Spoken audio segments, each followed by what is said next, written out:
What you can learn from Facebook's incredibly successful rollout. Facebook is a website that has changed the world. But it could have been a very different story. In fact, the odds were against it from the start. For one, Facebook was not the first social network by any means. MySpace pretty much had this area wrapped up and offered more features.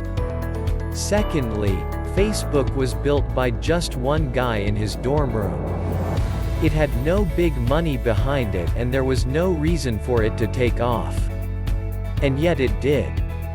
So, if you're looking to create your own visionary service or product, the question to ask is, why was Facebook such a success? And what can you learn from it? How Facebook used a slow rollout to conquer the world. One of the most notable aspects of Facebook's launch is how it had a slow rollout. Rather than simply releasing to the world on day one, Facebook was initially only available for Harvard students. After a while, it became available to select other colleges. Eventually, it went international. Then it let businesses in. You get the idea. This is likely a large part of what made Facebook so successful.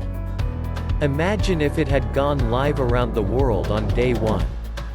Why would you sign up to a social network with no one on it? It would seem empty.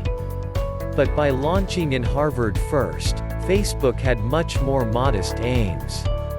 It would be much easier to get a majority of that population, at which point it would look like a success. Why would someone on MySpace already join Facebook? Because it was built for them. Of course, word would get out though, and when other colleges heard about Facebook, they'd want it too.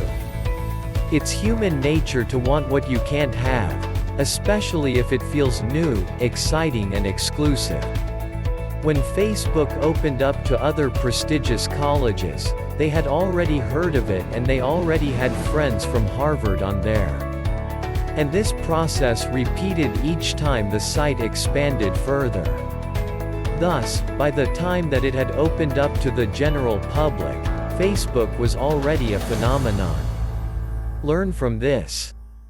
If you launch a service like this, then keep it exclusive at first and then roll it out. Running a beta test is a great way to do this, and especially because it gives you the chance to iron out bugs and test your idea. Don't forget to like and subscribe. Thanks for watching.